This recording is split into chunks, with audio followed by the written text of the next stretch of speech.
Bom dia, pessoal! Tudo bom com vocês? Espero que sim. Então, gente, vamos lá.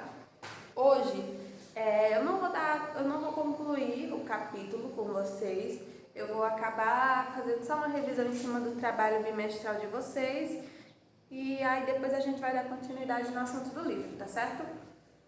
Se vocês tiverem ainda alguma atividade do capítulo para recuperar, para fazer, vocês também podem aproveitar e fazer. Olha, primeiro eu vou explicar mais ou menos como é que eu vou esquematizar essa questão das notas.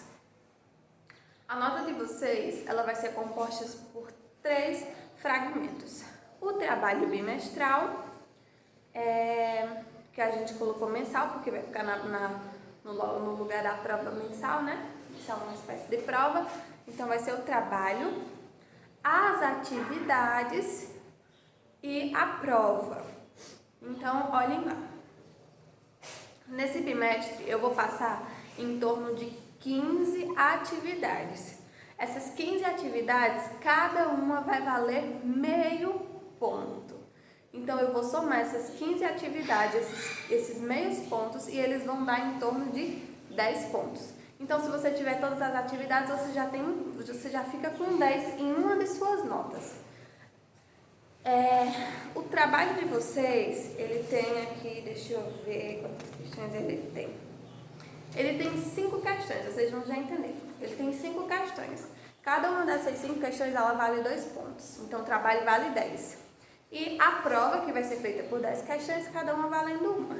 Então, vocês têm 3 notas. Essas 3 notas, elas vão ser somadas e divididas por 3, formando uma média aritmétrica. Então, por exemplo, digamos que você tire um 8 na prova.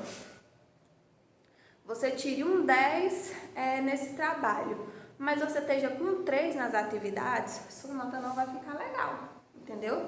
Mesmo você tendo nota boa nas outras 2 notas, então sua nota não vai ficar legal. Por isso que você vai ter que ficar com nota boa nas 3, para poder ter uma média boa, porque eu vou somar e vou dividir por 3. Então, não adianta tirar só nota boa no trabalho, só nota boa na prova e não ter as atividades, porque mesmo assim você vai ficar com nota baixa.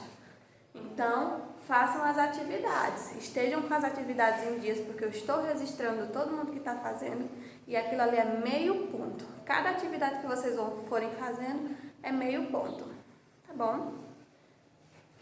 Vamos lá. Olha, por que foi que eu disse que aqui na prova tinha 5 questões e tem 6? Porque na hora de digitar, ocorreu um erro. A primeira e a segunda questão são a mesma questão, foram copiadas, entendeu? Ela tipo espelhou e ficou 2 questões. Então, vocês riscam uma, só precisa resolver uma, né? Porque é a mesma.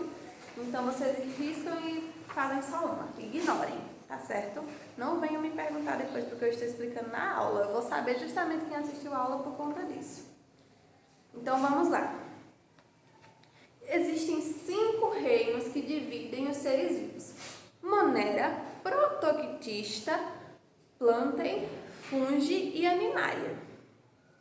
Os vírus, eles não estão incluídos em nenhum desses grupos, pois são considerados seres vivos que, como a gente viu, os vírus, eles são seres acelulares, eles não possuem célula.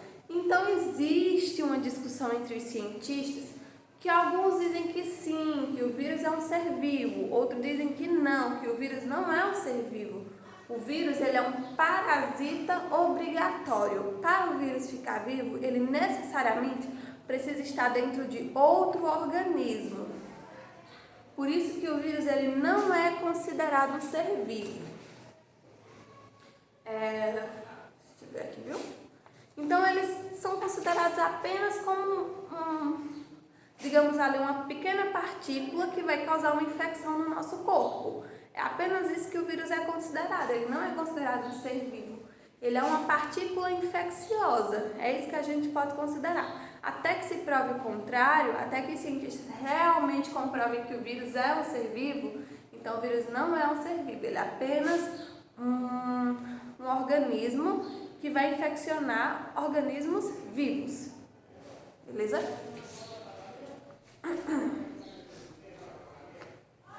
Olha lá. Os vírus são organismos obrigatoriamente parasitas, uma vez que só se reproduzem quando no interior de seus hospedeiros. Sobre os vírus, é correto afirmar que... Então, pessoal, como os vírus eles não têm células, eles são praticamente muito simples. Eles apenas têm ali uma carcaça, que é feita de lipoproteína, lipídios ou proteínas, ou então lipídio e proteínas. Então é isso que faz com que ele tenha uma resistência maior. Lipídio é gordura. A gente vai entender lipídio é gordura.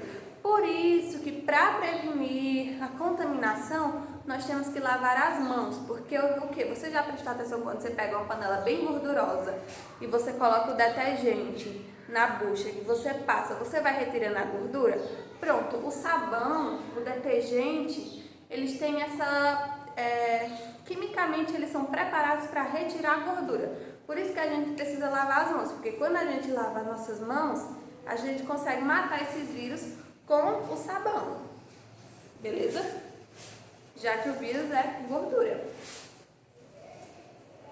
O HPV faz parte dos grupos do cardiovírus. As verrugas genitais causadas pela infecção do vírus foram estudadas desde a antiguidade. Porém, o vírus só foi descoberto há 40 anos atrás. Então, pessoal, desculpa. O HPV, ele está dentro daquelas doenças virais que a gente estudou, que elas são sexualmente transmissíveis. Ou seja, qual é a forma de contaminação do HPV? É a partir de relações sexuais sem uma devida prevenção. Então, o HPV, esse vírus, ele infecciona as mulheres e causa o câncer de útero. Então, pessoal, como a gente conhece essas doenças, que elas estão nesses grupos, que elas são sexualmente transmissíveis, que a gente já estudou, que a gente já viu qual é a forma de prevenção, então é dessa forma que a gente pode entender o HPV. Vamos entender o que ele quer. Se ele é sexualmente transmissível, a gente pode adquirir o HPV pela ingestão de alimentos contaminados? Não. A forma de contaminação dele é a partir de outra forma, não é a partir de alimentos que a gente come, não.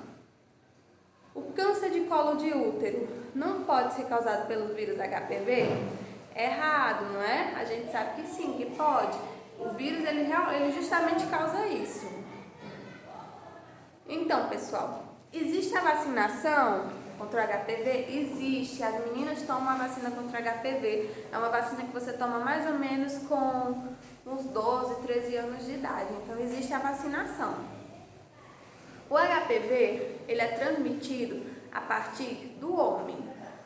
Porém, o homem, ele não manifesta nenhum problema, nenhuma doença, porque o homem não tem esse órgão que a gente chama de útero. Então, não tem como ele haver o câncer de colo de útero nele, entenderam?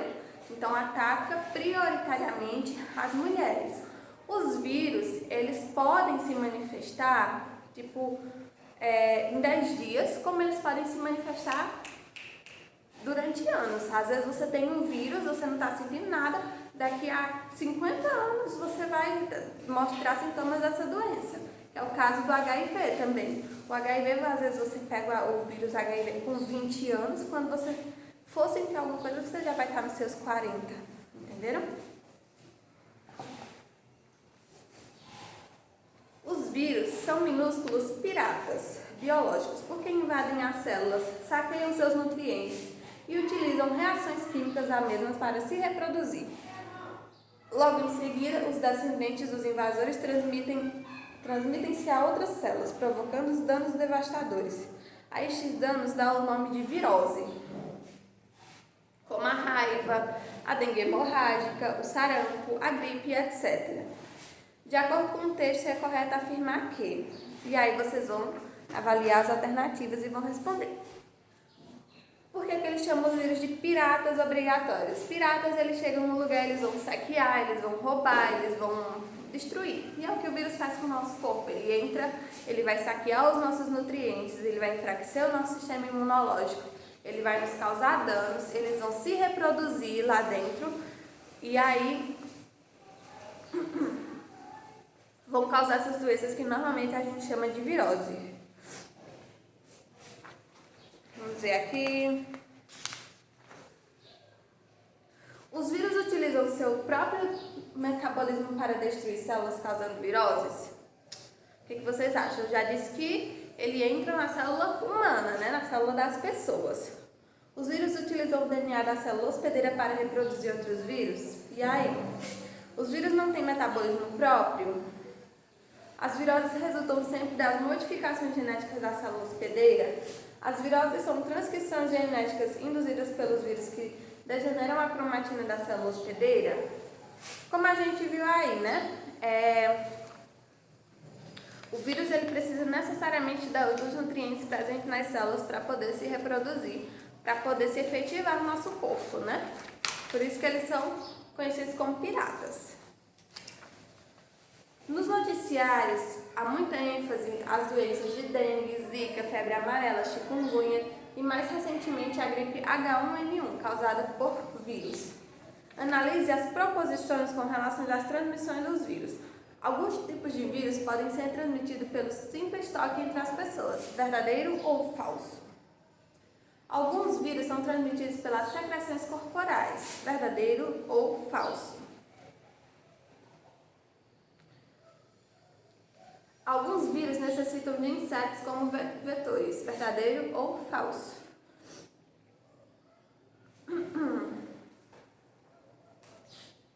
Os vírus retêm sua capacidade infectante por pouco tempo, quando fora do organismo hospedeiro, verdadeiro ou falso. E aí, o que vocês acham? É isso, pessoal. Bom trabalho. Qualquer dúvida vocês me chamam, tá certo? Beijo, tchau.